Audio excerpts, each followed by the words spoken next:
पुढे जाऊया, भांडूपमध्ये काही ठिकाणी रस्त्यांची चाळण झाल्याचं दिसून येत आहे।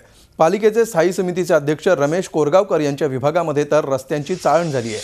हा रस्ता मे महिन्यातच बनवण्यात आला होता, परंतु पावसानं या रस्त्याच्या दुरुस्तीची पोलखोल केली आहे।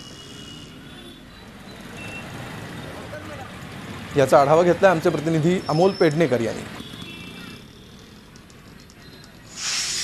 मुंबई महानगरपालिकेचे स्थायी समिती अध्यक्ष रमेश कोरगावकर यांच्या वॉर्डात आपण आहोत। या वॉर्डातली रस्त्यांची स्थिती आपण पाहू शकतो।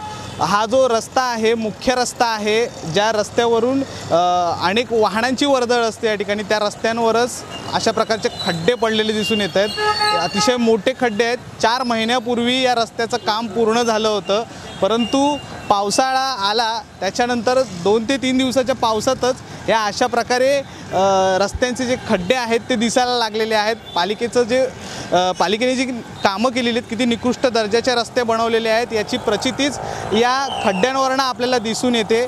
खरं तर साई हिल, साई विहार, टेंबीपाडा तसेच नरदासनगर हे संपूर्ण जे प्रभाग आहेत त्या प्रभागात तून इकडनंच या संपूर्ण गाड्या जातात आणि हा रस्ता आपण पाहू शकतो। आज देखील जसं भांडूपमध्ये पूर्ण एंट्री कराल तसतसं रस्त्यांची परिस्थिती आपल्याला अतिशय गंभीर दिसून येते। निकृष्ट दर्जाचे रस्ते बांधलेत हेच या ठिकाणी आपल्याला पाहायला मिळतं। खरं तर इथले जे वॉर्ड ऑफिसर आहेत, टी वॉर्डचे वॉर्ड ऑफिसर संतोष कुमार धोंडे यांनी कधीतरी या ठिकाणी यावं आणि याची पाहणी करावी या रस्त्यांची।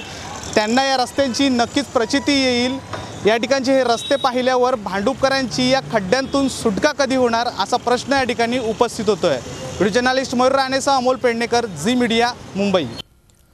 या रस्त्यांची दुरवस्था झालेली असताना स्थायी समितीचे अध्यक्षपद भूषवणारे नगरसेवक रमेश कोरगावकर आणि महापालिकेचे एस वॉर्डातले उपायुक्त संतोष कुमार धोंडे नेमकं करतायत काय, हा झी 24 तासचा सवाल आहे। रमेश कोरगावकर आणि संतोष कुमार धोंडे यांना झी 24 तासचा हा सवाल आहे की इतकी बिकट परिस्थिती असताना महोदय आपण काय करताय। झी 24 तास रहा एक पाऊल पुढे।